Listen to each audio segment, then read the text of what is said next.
The Art of War by Sun Tzu. Translated by Lionel Giles. Part I. Laying Plans. Sun Tzu said, "The art of war is of vital importance to the state.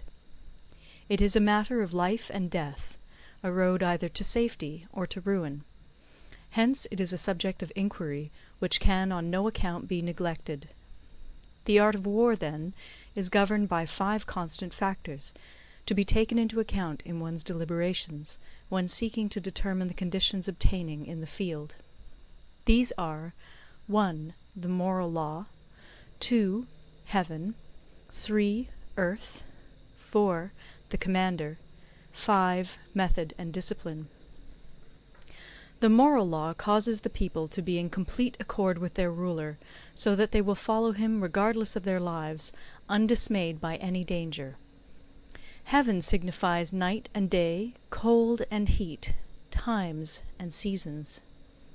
Earth comprises distances, great and small, danger and security, open ground and narrow passes, the chances of life and death. The commander stands for the virtues of wisdom, sincerity, benevolence, courage, and strictness. By method and discipline are to be understood the marshalling of the army in its proper subdivisions, the graduations of rank among the officers, the maintenance of roads by which supplies may reach the army, and the control of military expenditure. These 5 heads should be familiar to every general. He who knows them will be victorious. He who knows them not will fail. Therefore in your deliberations, when seeking to determine the military conditions, let them be made the basis of a comparison in this wise. 1. Which of the 2 sovereigns is imbued with the moral law? 2. Which of the 2 generals has most ability? 3. With whom lie the advantages derived from heaven and earth? 4. On which side is discipline most rigorously enforced? 5. Which army is stronger?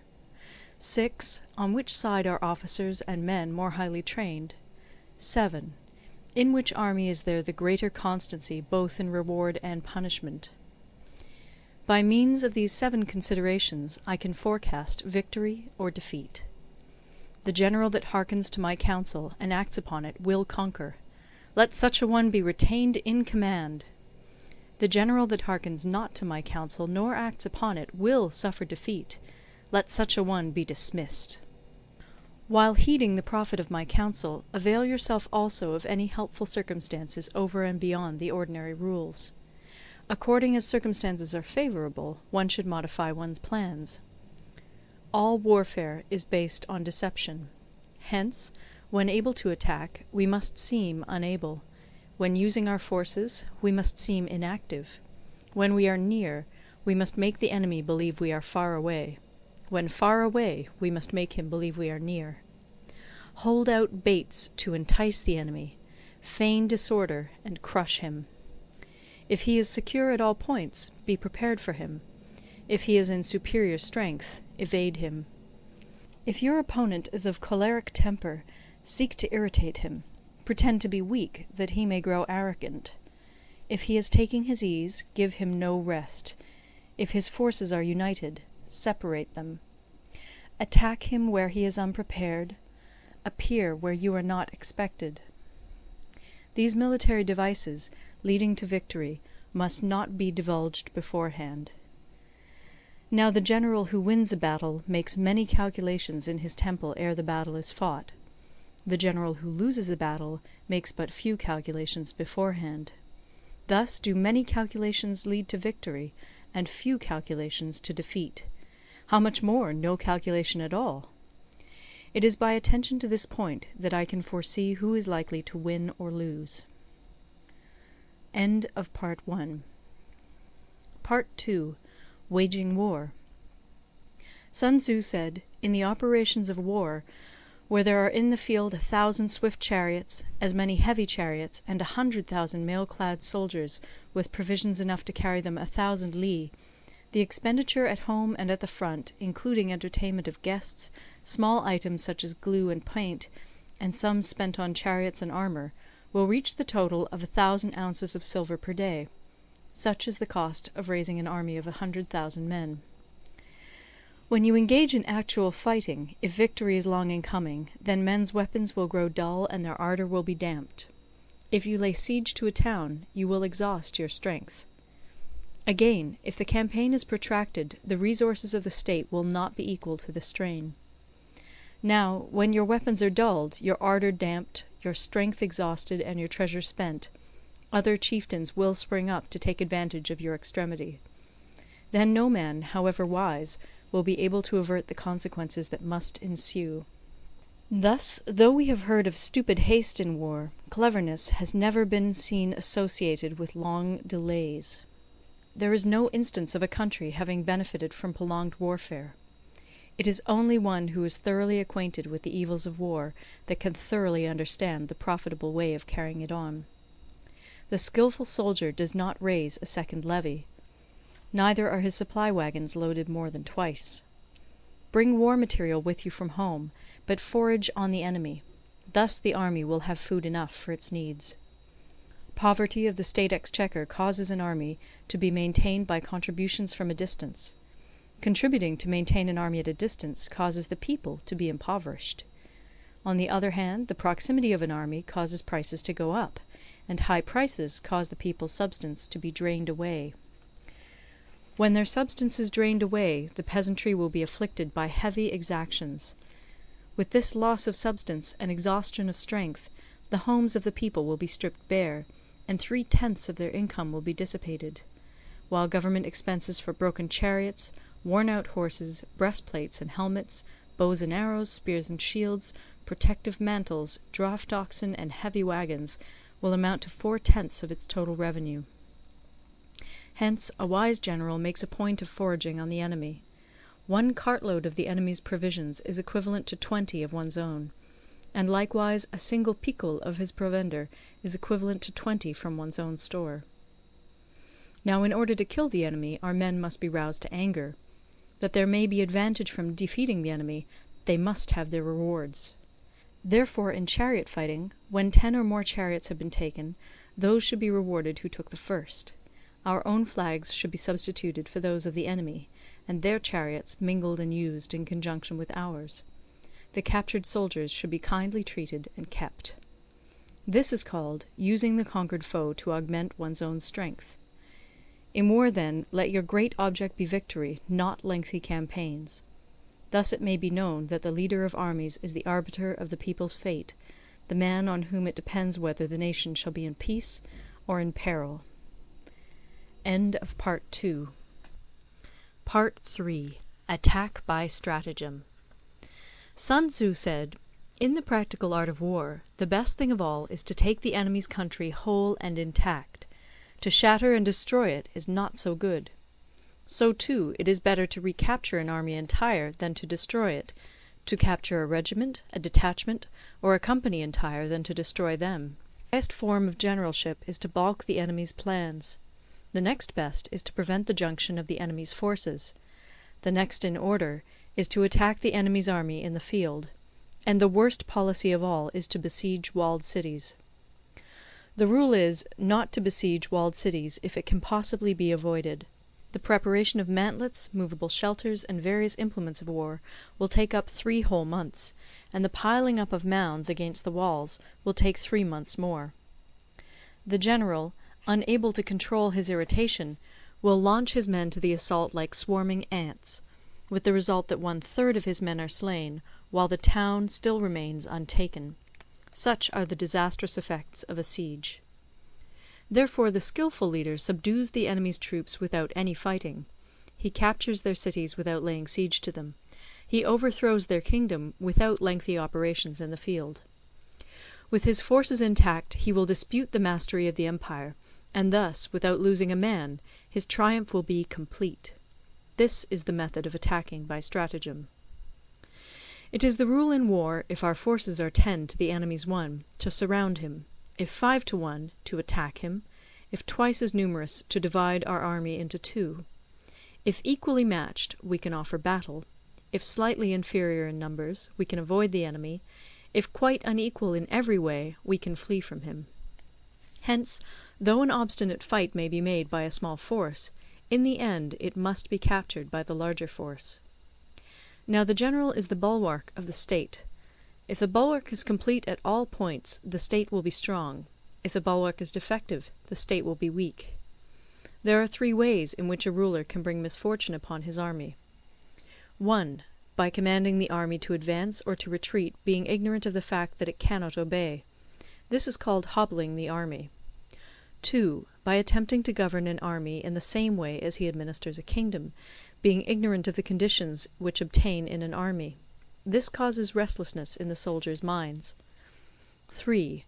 By employing the officers of his army without discrimination through ignorance of the military principle of adaptation to circumstances. This shakes the confidence of the soldiers. But when the army is restless and distrustful, trouble is sure to come from the other feudal princes. This is simply bringing anarchy into the army, and flinging victory away. Thus we may know that there are 5 essentials for victory. 1. He will win who knows when to fight and when not to fight. 2. He will win who knows how to handle both superior and inferior forces. 3. He will win whose army is animated by the same spirit throughout all its ranks. 4. He will win who, prepared himself, waits to take the enemy unprepared. 5. He will win who has military capacity and is not interfered with by the sovereign. Hence the saying, if you know the enemy and know yourself, you need not fear the result of 100 battles. If you know yourself, but not the enemy, for every victory gained you will also suffer a defeat. If you know neither the enemy nor yourself, you will succumb in every battle. End of Part 3. Part 4. Tactical Dispositions. Sun Tzu said, "The good fighters of old first put themselves beyond the possibility of defeat, and then waited for an opportunity of defeating the enemy.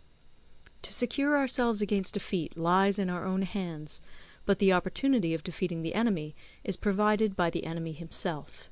Thus the good fighter is able to secure himself against defeat, but cannot make certain of defeating the enemy. Hence the saying, one may know how to conquer without being able to do it." Security against defeat implies defensive tactics. Ability to defeat the enemy means taking the offensive. Standing on the defensive indicates insufficient strength. Attacking, a superabundance of strength. The general who is skilled in defence hides in the most secret recesses of the earth. He who is skilled in attack flashes forth from the topmost heights of heaven. Thus, on the one hand, we have ability to protect ourselves, on the other, a victory that is complete. To see victory only when it is within the ken of the common herd is not the acme of excellence. Neither is it the acme of excellence if you fight and conquer, and the whole empire says, "Well done!" To lift an autumn hare is no sign of great strength. To see the sun and moon is no sign of sharp sight. To hear the noise of thunder is no sign of a quick ear. What the ancients called a clever fighter is one who not only wins, but excels in winning with ease. Hence his victories bring him neither reputation for wisdom nor credit for courage. He wins his battles by making no mistakes. Making no mistakes is what establishes the certainty of victory, for it means conquering an enemy that is already defeated. Hence the skilful fighter puts himself into a position which makes defeat impossible, and does not miss the moment for defeating the enemy.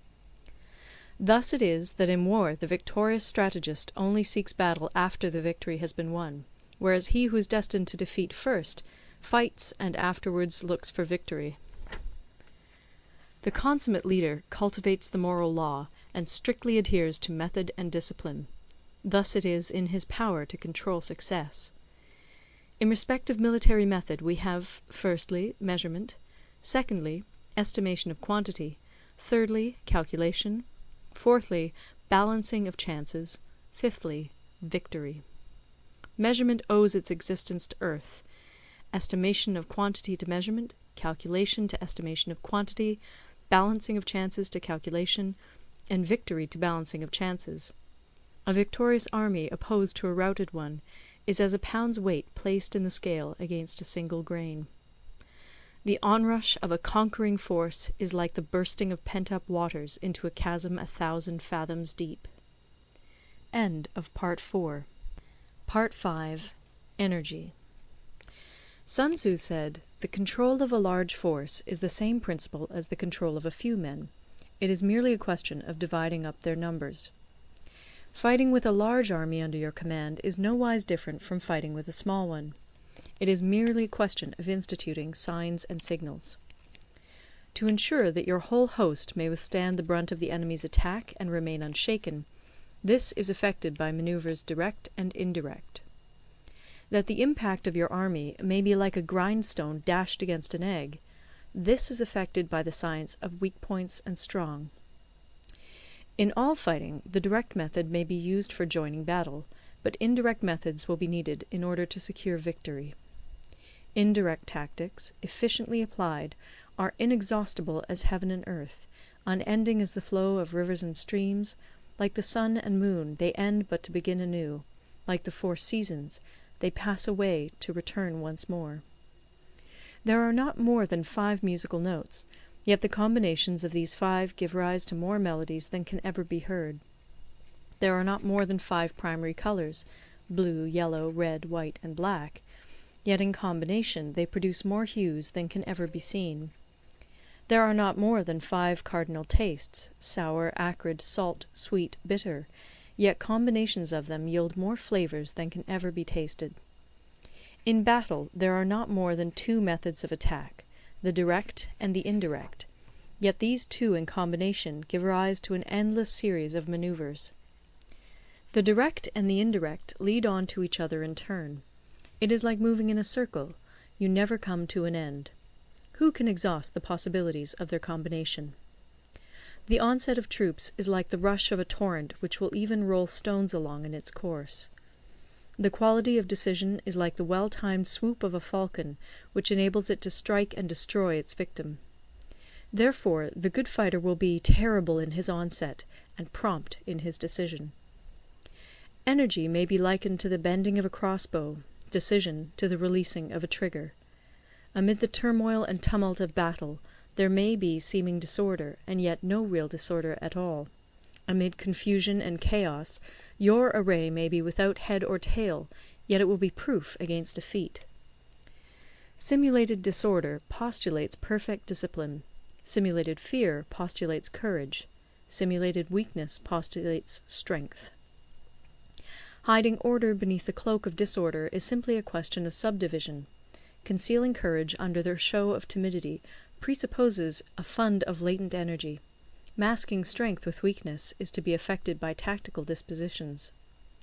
Thus, one who is skilful at keeping the enemy on the move maintains deceitful appearances, according to which the enemy will act. He sacrifices something that the enemy may snatch at it. By holding out baits he keeps him on the march. Then with a body of picked men he lies in wait for him. The clever combatant looks to the effect of combined energy, and does not require too much from individuals. Hence his ability to pick out the right men and utilize combined energy. When he utilizes combined energy, his fighting men become as it were like unto rolling logs or stones, for it is the nature of a log or stone to remain motionless on level ground, and to move when on a slope. If four-cornered, to come to a standstill, but if round-shaped, to go rolling down. Thus the energy developed by good fighting men is as the momentum of a round stone rolled down a mountain thousands of feet in height. So much on the subject of energy. End of Part 5. Part 6. Weak Points and Strong. Sun Tzu said, "Whoever is first in the field and awaits the coming of the enemy will be fresh for the fight. Whoever is second in the field and has to hasten to battle will arrive exhausted." Therefore the clever combatant imposes his will on the enemy, but does not allow the enemy's will to be imposed on him. By holding out advantages to him, he can cause the enemy to approach of his own accord, or, by inflicting damage, he can make it impossible for the enemy to draw near. If the enemy is taking his ease, he can harass him. If well supplied with food, he can starve him out. If quietly encamped, he can force him to move. Appear at points which the enemy must hasten to defend. March swiftly to places where you are not expected. An army may march great distances without distress, if it marches through country where the enemy is not. You can be sure of succeeding in your attacks if you only attack places which are undefended. You can ensure the safety of your defence if you only hold positions that cannot be attacked. Hence that general is skilful in attack whose opponent does not know what to defend, and he is skilful in defence whose opponent does not know what to attack. O divine art of subtlety and secrecy! Through you we learn to be invisible, through you inaudible, and hence we can hold the enemy's fate in our hands. You may advance and be absolutely irresistible if you make for the enemy's weak points. You may retire and be safe from pursuit if your movements are more rapid than those of the enemy. If we wish to fight, the enemy can be forced to an engagement even though he be sheltered behind a high rampart and a deep ditch. All we need do is attack some other place that he will be obliged to relieve. If we do not wish to fight, we can prevent the enemy from engaging us even though the lines of our encampment be merely traced out on the ground. All we need do is throw something odd and unaccountable in his way.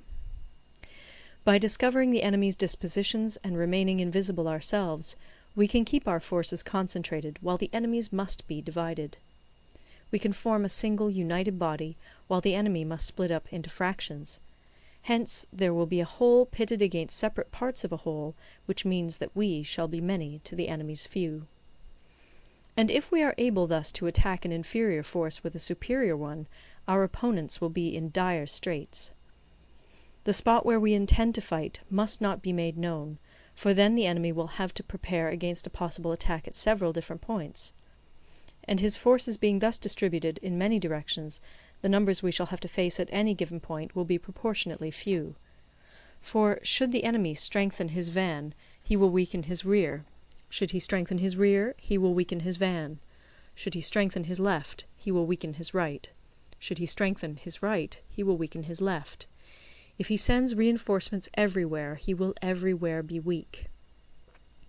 Numerical weakness comes from having to prepare against possible attacks. Numerical strength from compelling our adversary to make these preparations against us. Knowing the place and the time of the coming battle, we may concentrate from the greatest distances in order to fight. But if neither time nor place be known, then the left wing will be impotent to succour the right equally impotent to succour the left, the van unable to relieve the rear, or the rear to support the van. How much more so if the furthest proportions of the army are anything under 100 li apart, and even the nearest are separated by several li? Though according to my estimate the soldiers of Yue exceed our own in number, that shall advantage them nothing in the matter of victory. I say then that victory can be achieved. Though the enemy be stronger in numbers, we may prevent him from fighting. Scheme so as to discover his plans and the likelihood of their success. Rouse him, and learn the principle of his activity or inactivity. Force him to reveal himself, so as to find out his vulnerable spots. Carefully compare the opposing army with your own, so that you may know where strength is superabundant and where it is deficient. In making tactical dispositions, the highest pitch you can attain is to conceal them. Conceal your dispositions, and you will be safe from the prying of the subtlest spies, from the machinations of the wisest brains. How victory may be produced for them out of the enemy's own tactics, that is what the multitude cannot comprehend. All men can see the tactics whereby I conquer, but what none can see is the strategy out of which victory is evolved. Do not repeat the tactics which have gained you one victory, but let your methods be regulated by the infinite variety of circumstances. Military tactics are like unto water, for water in its natural course runs away from high places and hastens downwards. So in war, the way is to avoid what is strong and to strike at what is weak. Water shapes its course according to the nature of the ground over which it flows. The soldier works out his victory in relation to the foe whom he is facing. Therefore, just as water retains no constant shape, in warfare there are no constant conditions. He who can modify his tactics in relation to his opponent and thereby succeed in winning may be called a heaven-born captain. The 5 elements, water, fire, wood, metal, earth, are not always equally predominant. The 4 seasons make way for each other in turn. There are short days and long. The moon has its periods of waning and waxing. End of Part 6. Part 7. Manoeuvring. Sun Tzu said, "In war the general receives his commands from the sovereign. Having collected an army and concentrated his forces, he must blend and harmonize the different elements thereof before pitching his camp. After that comes tactical manoeuvring, than which there is nothing more difficult. The difficulty of tactical manoeuvring consists in turning the devious into the direct, and misfortune into gain. Thus, to take a long and circuitous route, after enticing the enemy out of the way, and those starting after him, to contrive to reach the goal before him, shows knowledge of the artifice of deviation. Manoeuvring with an army is advantageous; with an undisciplined multitude, most dangerous. If you set a fully equipped army in march in order to snatch an advantage, the chances are that you will be too late. On the other hand, to detach a flying column for the purpose involves the sacrifice of its baggage and stores. Thus, if you order your men to roll up their buff coats, and make forced marches without halting day or night, covering double the usual distance at a stretch, doing 100 li in order to wrest an advantage, the leaders of all your 3 divisions will fall into the hands of the enemy. The stronger men will be in front, the jaded ones will fall behind, and on this plan only 1/10 of your army will reach its destination. If you march 50 li in order to outmanoeuvre the enemy, you will lose the leader of your first division, and only half your force will reach the goal. If you march 30 li with the same object, 2/3 of your army will arrive. We may take it then that an army without its baggage train is lost; without provisions it is lost; without bases of supply it is lost. We cannot enter into alliances until we are acquainted with the designs of our neighbours. We are not fit to lead an army on the march unless we are familiar with the face of the country, its mountains and forests, its pitfalls and precipices, its marshes and swamps. We shall be unable to turn natural advantage to account unless we make use of local guides. In war, practice dissimulation and you will succeed. Whether to concentrate or to divide your troops must be decided by circumstances. Let your rapidity be that of the wind, your compactness that of the forest. In raiding and plundering be like fire, in immovability like a mountain. Let your plans be dark, and impenetrable as night, and when you move, fall like a thunderbolt. When you plunder a countryside, let the spoil be divided amongst your men. When you capture new territory, cut it up into allotments for the benefit of the soldiery. Ponder and deliberate before you make a move. He will conquer who has learnt the artifice of deviation. Such is the art of manoeuvring. The Book of Army Management says, "On the field of battle the spoken word does not carry far enough. Hence the institution of gongs and drums. Nor can ordinary objects be seen clearly enough. Hence the institution of banners and flags. Gongs and drums, banners and flags, are means whereby the ears and eyes of the host may be focused on one particular point. The host thus forming a single united body, it is impossible either for the brave to advance alone, or for the cowardly to retreat alone. This is the art of handling large masses of men. In night fighting, then, make much use of signal flyers and drums, and in fighting by day, of flags and banners, as a means of influencing the ears and eyes of your army. A whole army may be robbed of its spirit; a commander-in-chief may be robbed of his presence of mind. Now, a soldier's spirit is keenest in the morning; by noonday it has begun to flag, and in the evening his mind is bent only on returning to camp. A clever general, therefore, avoids an army when its spirit is keen, but attacks it when it is sluggish and inclined to return. This is the art of studying moods. Disciplined and calm, to await the appearance of disorder and hubbub amongst the enemy. This is the art of retaining self-possession. To be near the goal while the enemy is still far from it, to wait at ease while the enemy is toiling and struggling, to be well fed while the enemy is famished. This is the art of husbanding one's strength. To refrain from intercepting an enemy whose banners are in perfect order, to refrain from attacking an army drawn up in calm and confident array, this is the art of studying circumstances. It is a military axiom not to advance uphill against the enemy, nor to oppose him when he comes downhill. Do not pursue an enemy who simulates flight. Do not attack soldiers whose temper is keen. Do not swallow bait offered by the enemy. Do not interfere with an army that is returning home. When you surround an army, leave an outlet free. Do not press a desperate foe too hard. Such is the art of warfare. End of Part 7. Part 8. Variation in Tactics. Sun Tzu said, "In war, the general receives his commands from the sovereign, collects his army, and concentrates his forces. When in difficult country, do not encamp. In country where high roads intersect, join hands with your allies. Do not linger in dangerously isolated positions. In hemmed-in situations, you must resort to stratagem. In desperate position, you must fight. There are roads which must not be followed, armies which must not be attacked, towns which must not be besieged, positions which must not be contested, commands of the sovereign which must not be obeyed."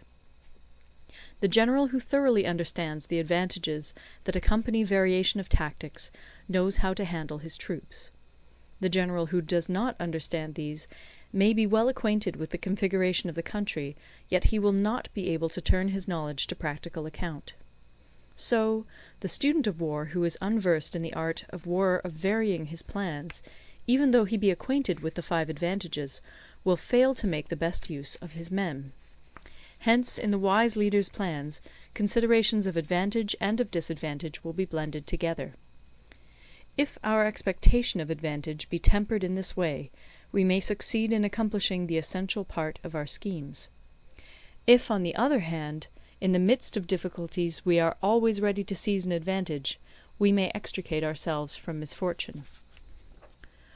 Reduce the hostile chiefs by inflicting damage on them, and make trouble for them, and keep them constantly engaged. Hold out specious allurements, and make them rush to any given point. The art of war teaches us to rely not on the likelihood of the enemy's not coming, but on our own readiness to receive him; not on the chance of his not attacking, but rather on the fact that we have made our position unassailable. There are 5 dangerous faults which may affect a general. 1. Recklessness, which leads to destruction.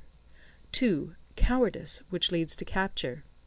3. A hasty temper, which can be provoked by insults. 4. A delicacy of honour, which is sensitive to shame. 5. Over-solicitude for his men, which exposes him to worry and trouble. These are the 5 besetting sins of a general, ruinous to the conduct of war. When an army is overthrown and its leader slain, the cause will surely be found among these 5 dangerous faults.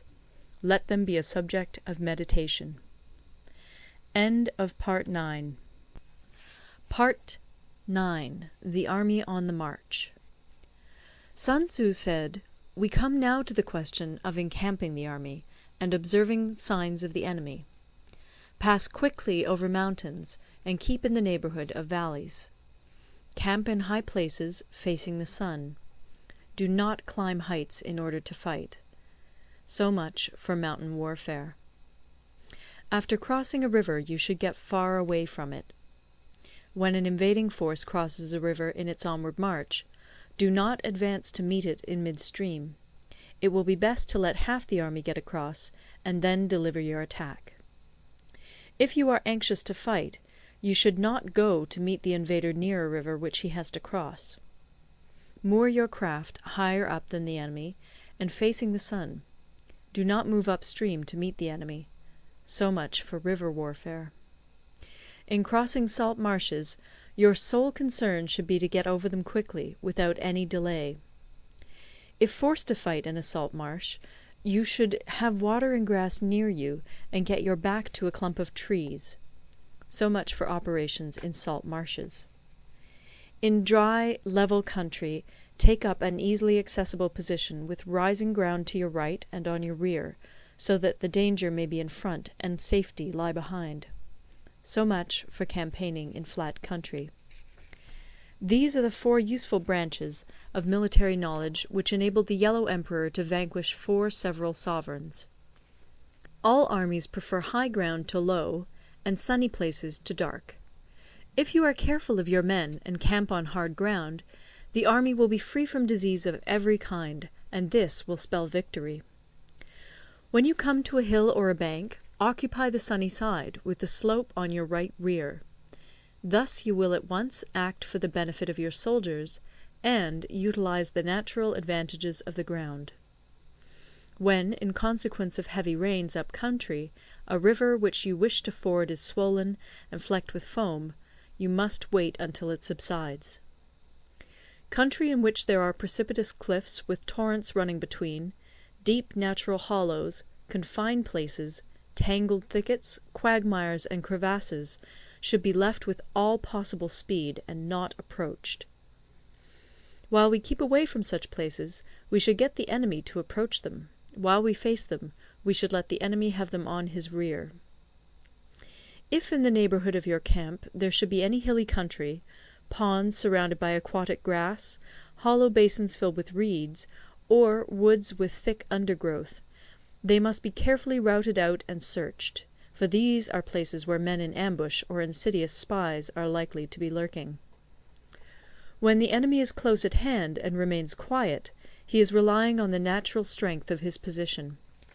When he keeps aloof and tries to provoke a battle, he is anxious for the other side to advance. If his place of encampment is easy of access, he is tendering a bait. Movement amongst the trees of a forest shows that the enemy is advancing. The appearance of a number of screens in the midst of thick grass means that the enemy wants to make us suspicious. The rising of birds in their flight is the sign of an ambuscade. Startled beasts indicate that a sudden attack is coming. When there is dust rising in a high column, it is the sign of chariots advancing. When the dust is low, but spread over a wide area, it betokens the approach of infantry. When it branches out in different directions, it shows that parties have been sent to collect firewood. A few clouds of dust moving to and fro signify that the army is encamping. Humble words and increased preparations are signs that the enemy is about to advance. Violent language and driving forward as if to the attack are signs that he will retreat. When the light chariots come out first and take up a position on the wings, it is a sign that the enemy is forming for battle. Peace proposals unaccompanied by a sworn covenant indicate a plot. When there is much running about, and the soldiers fall into rank, it means that the critical moment has come. When some are seen advancing and some retreating, it is a lure. When the soldiers stand leaning on their spears, they are faint from want of food. If those who are sent to draw water begin by drinking themselves, the army is suffering from thirst. If the enemy sees an advantage to be gained and makes no effort to secure it, the soldiers are exhausted. If birds gather on any spot, it is unoccupied. Clamour by night betokens nervousness. If there is a disturbance in the camp, the general's authority is weak. If the banners and flags are shifted about, sedition is afoot. If the officers are angry, it means that the men are weary. When an army feeds its horses with grain and kills its cattle for food, and when the men do not hang their cooking pots over the campfires, showing that they will not return to their tents, you may know that they are determined to fight to the death. The sight of men whispering together in small knots, or speaking in subdued tones, points to disaffection amongst the rank and file. Too frequent rewards signify that the enemy is at the end of his resources. Too many punishments betray a condition of dire distress. To begin by bluster, but afterwards to take fright at the enemy's numbers, shows a supreme lack of intelligence. When envoys are sent with compliments in their mouths, it is a sign that the enemy wishes for a truce. If the enemy's troops march up angrily and remain facing ours for a long time without either joining battle or taking themselves off again, the situation is one that demands great vigilance and circumspection. If our troops are no more in number than the enemy, that is amply sufficient. It only means that no direct attack can be made.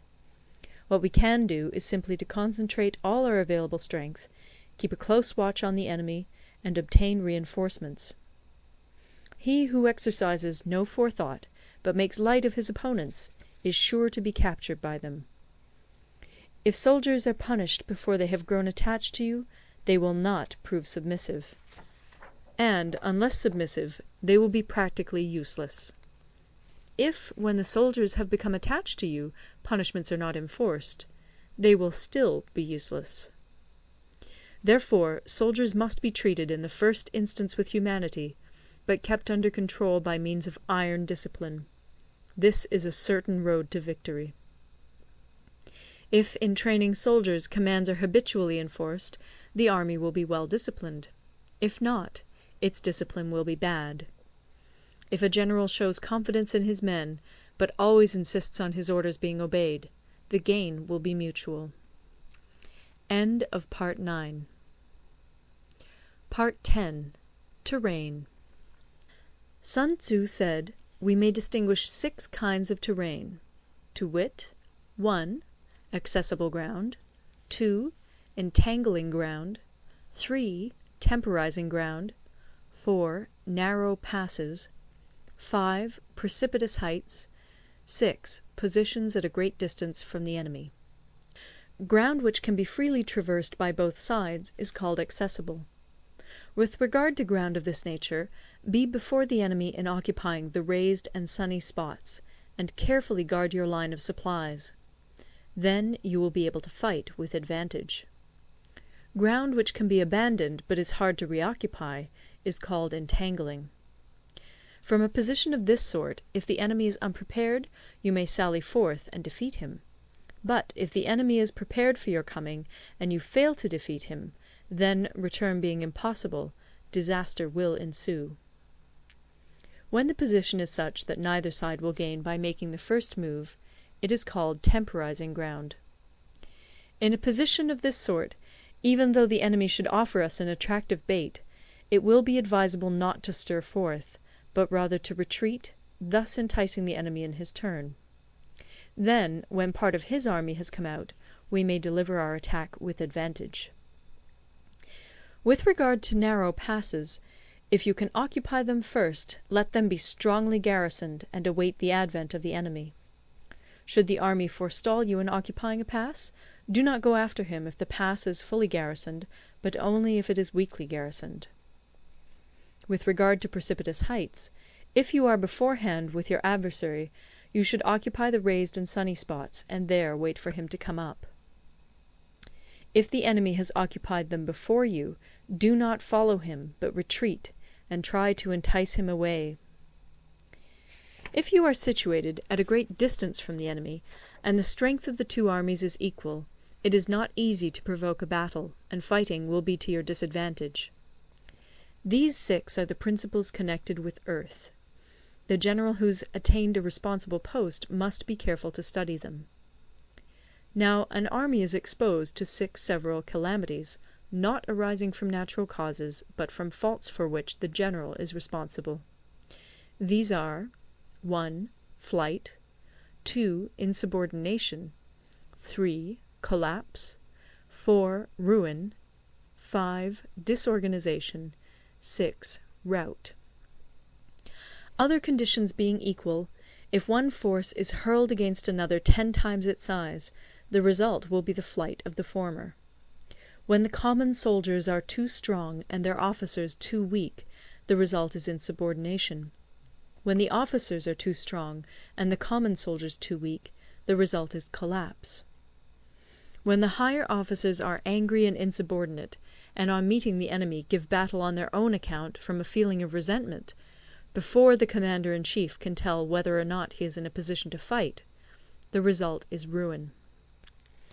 When the general is weak and without authority, when his orders are not clear and distinct, when there are no fixed duties assigned to officers and men, and the ranks are formed in a slovenly, haphazard manner, the result is utter disorganization.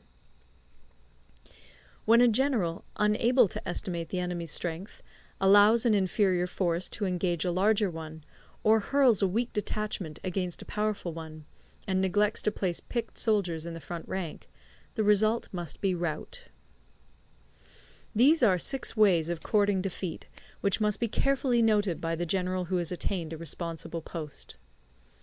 The natural formation of the country is the soldier's best ally, but a power of estimating the adversary, of controlling the forces of victory, and of shrewdly calculating difficulties, dangers, and distances, constitutes the test of a great general.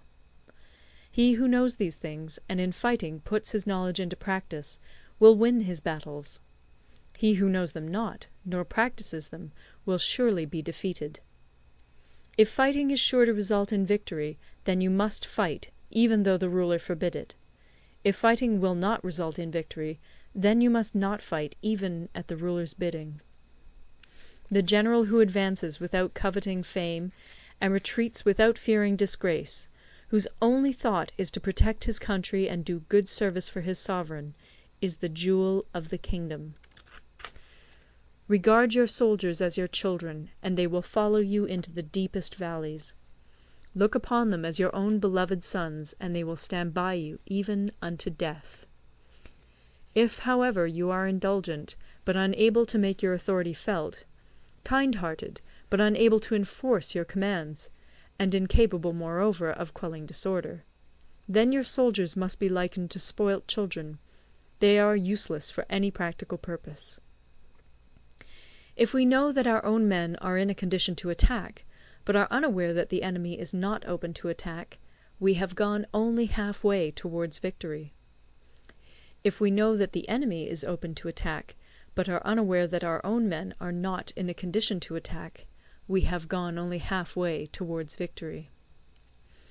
If we know that the enemy is open to attack, and also know that our men are in a condition to attack, but are unaware that the nature of the ground makes fighting impracticable, we have still only gone half-way towards victory. Hence the experienced soldier, once in motion, is never bewildered. Once he has broken camp, he is never at a loss.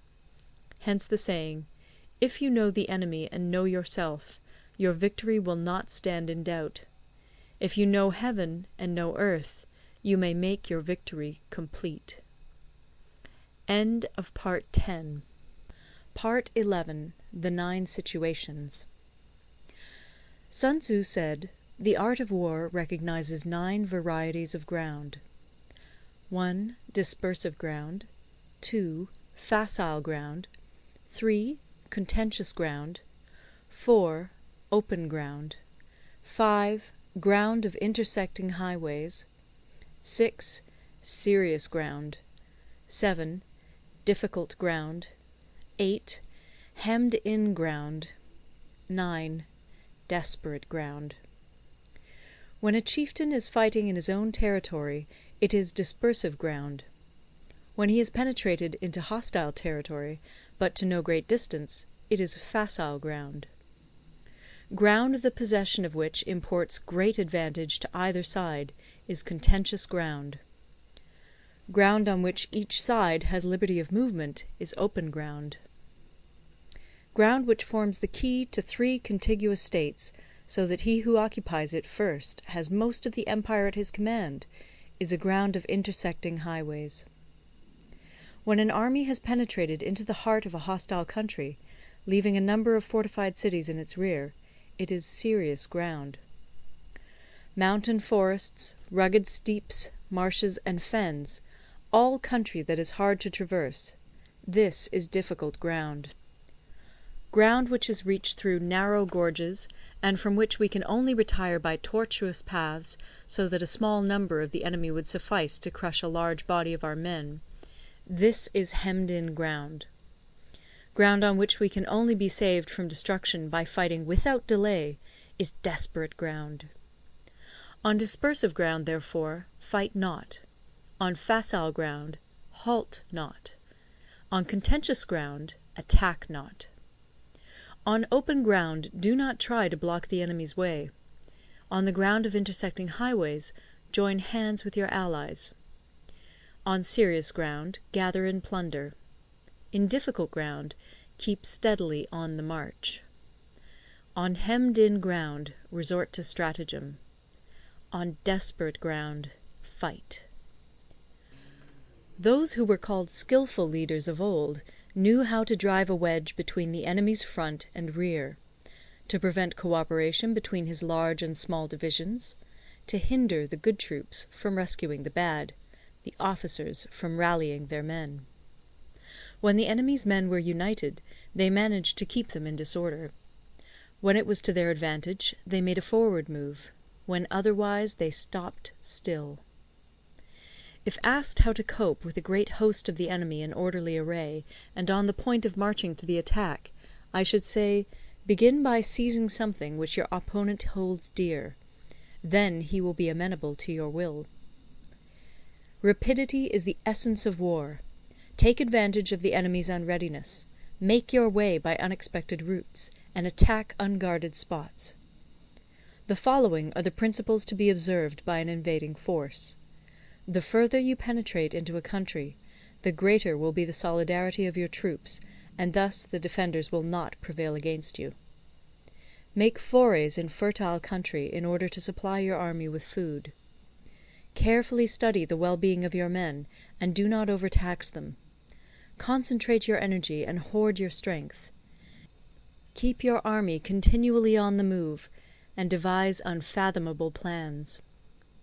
Throw your soldiers into positions whence there is no escape, and they will prefer death to flight. If they will face death, there is nothing they may not achieve. Officers and men alike will put forth their uttermost strength. Soldiers, when in desperate straits, lose the sense of fear. If there is no place of refuge, they will stand firm. If they are in hostile country, they will show a stubborn front. If there is no help for it, they will fight hard. Thus, without waiting to be marshalled, the soldiers will be constantly on the qui-vive. Without waiting to be asked, they will do your will. Without restrictions, they will be faithful. Without giving orders, they can be trusted. Prohibit the taking of omens, and do away with superstitious doubts. Then, until death itself comes, no calamity need be feared. If our soldiers are not overburdened with money, it is not because they have a distaste for riches. If their lives are not unduly long, it is not because they are disinclined to longevity. On the day they are ordered out to battle, your soldiers may weep, those sitting up bedewing their garments, and those lying down, letting the tears run down their cheeks. But let them once be brought to bay, and they will display the courage of a Chu or a Kui. The skilful tactician may be likened to the Shuai Jan.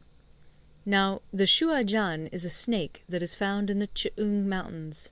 Strike at its head, and you will be attacked by its tail. Strike at its tail, and you will be attacked by its head. Strike at the middle, and you will be attacked by head and tail both. Asked if an army can be made to imitate the Shuai Jan, I should answer yes. For the men of Wu and the men of Yue are enemies.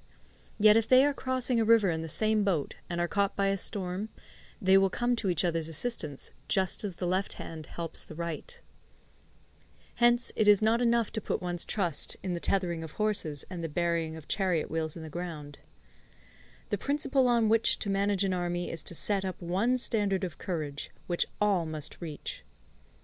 How to make the best of both strong and weak, that is a question involving the proper use of ground. Thus, the skilful general conducts his army just as though he were leading a single man, willy-nilly, by the hand.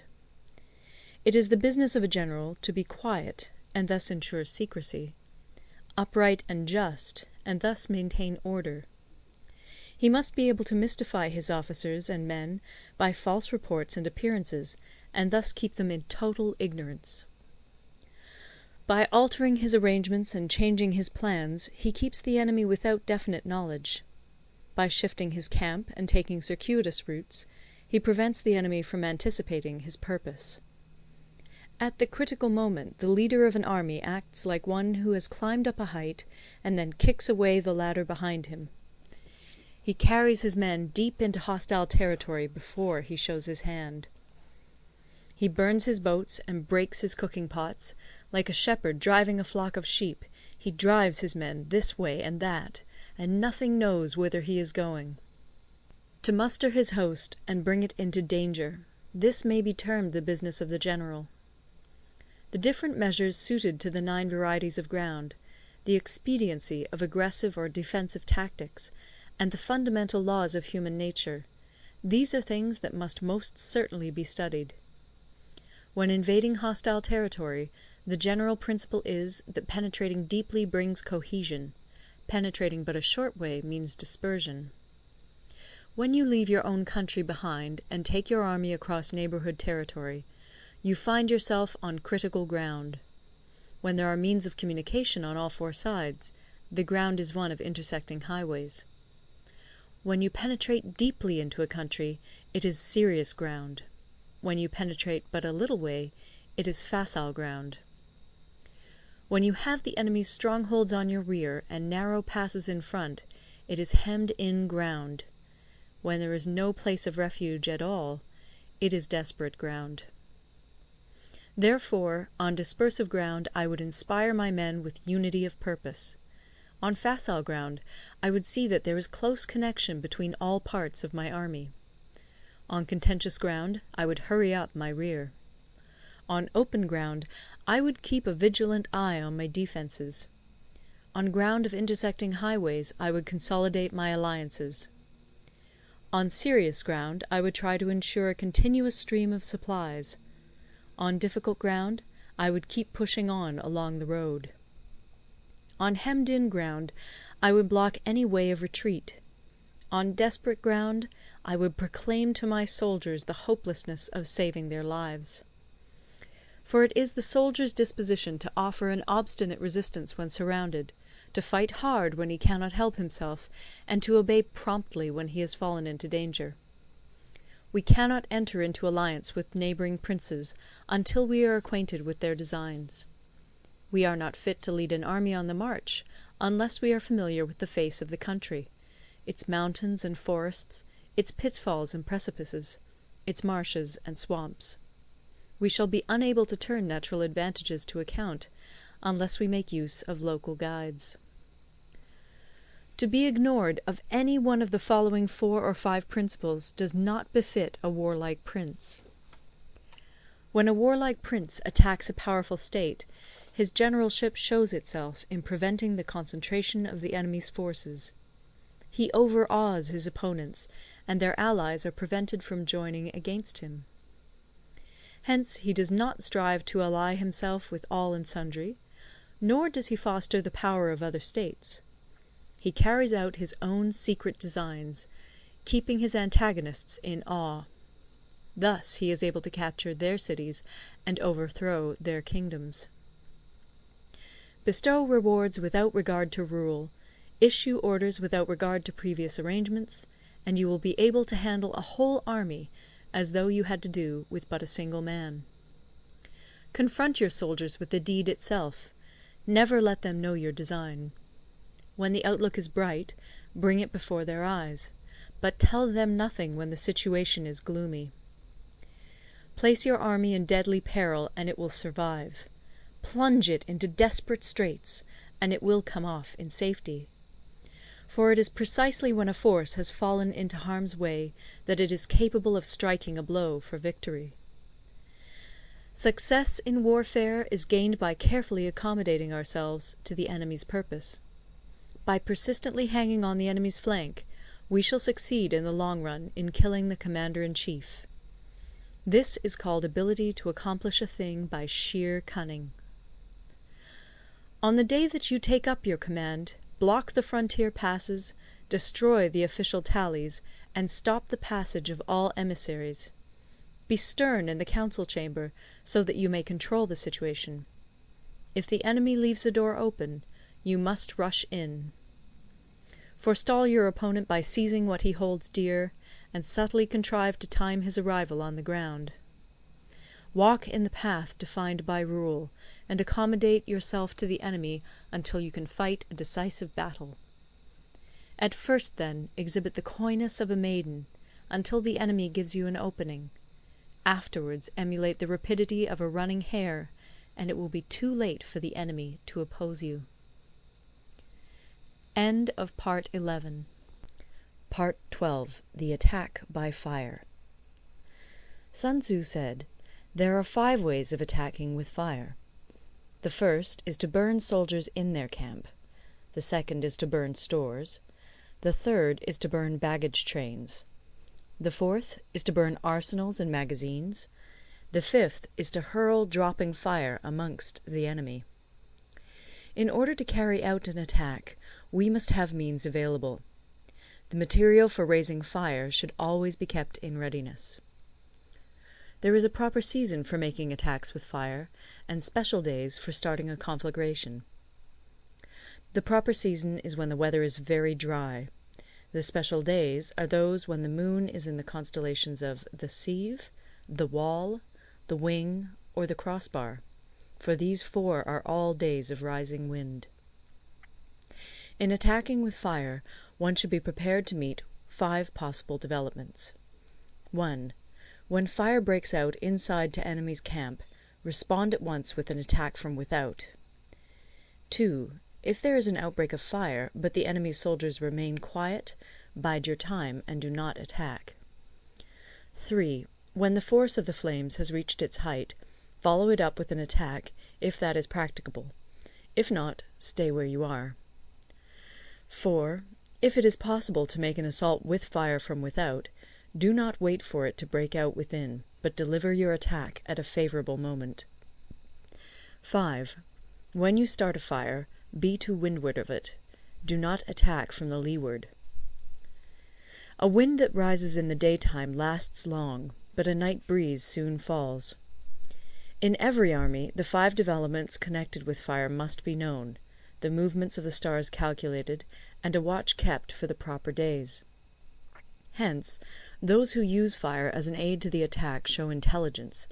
Those who use water as an aid to the attack gain an accession of strength. By means of water, an enemy may be intercepted, but not robbed of all his belongings. Unhappy is the fate of one who tries to win his battles and succeed in his attacks without cultivating the spirit of enterprise, for the result is a waste of time and general stagnation. Hence the saying, "The enlightened ruler lays his plans well ahead. The good general cultivates his resources." Move not unless you see an advantage. Use not your troops unless there is something to be gained. Fight not unless the position is critical. No ruler should put troops into the field merely to gratify his own spleen. No general should fight a battle simply out of pique. If it is to your advantage, make a forward move. If not, stay where you are. Anger may in time change to gladness. Vexation may be succeeded by content. But a kingdom that has once been destroyed can never come again into being, nor can the dead ever be brought back to life. Hence the enlightened ruler is heedful, and the good general full of caution. This is the way to keep a country at peace and an army intact. End of Part 12. Part 13. The Use of Spies. Sun Tzu said, "Raising a host of 100,000 men, and marching them great distances, entails heavy loss on the people, and a drain on the resources of the state. The daily expenditure will amount to 1,000 ounces of silver.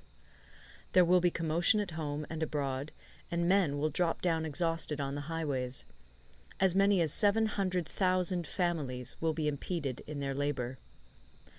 Hostile armies may feast each other for years, striving for the victory which is decided in a single day.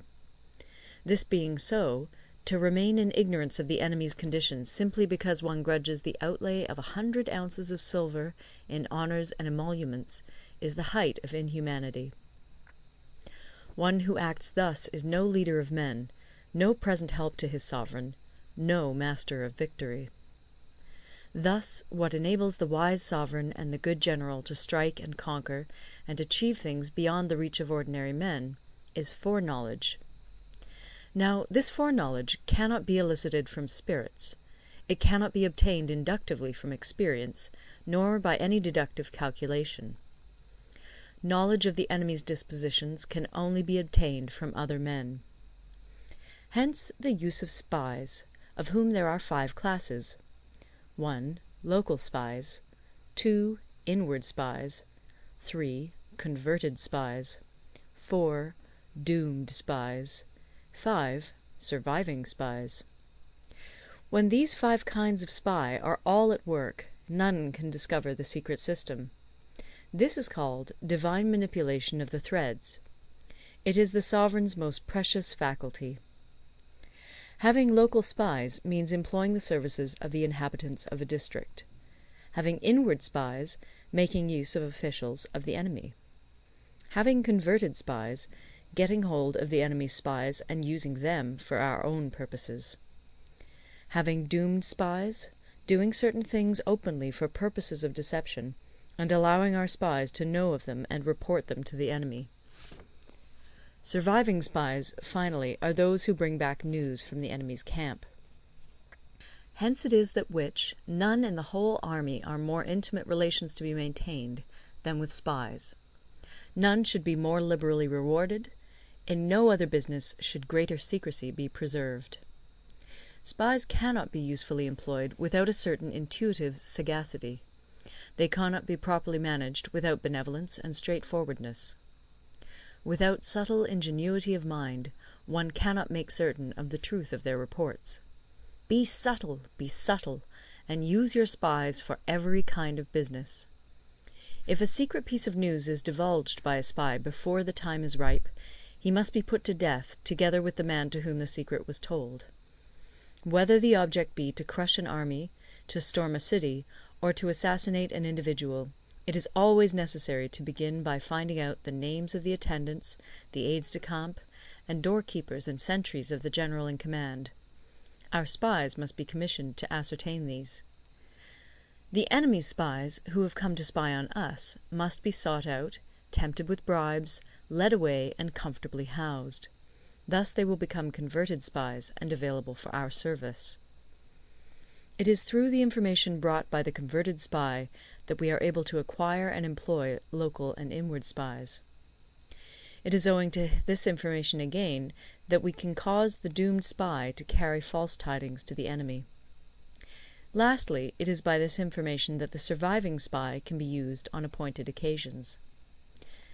The end and aim of spying in all its 5 varieties is knowledge of the enemy, and this knowledge can only be derived in the first instance from the converted spy. Hence it is essential that the converted spy be treated with the utmost liberality. Of old, the rise of the Yin dynasty was due to Yi Qi, who had served under the Xia. Likewise, the rise of the Chu dynasty was due to Liu Ya, who had served under the Yin. Hence it is only the enlightened ruler and the wise general who will use the highest intelligence of the army for purposes of spying, and thereby they achieve great results. Spies are a most important element in water, because on them depends an army's ability to move. End of the Art of War.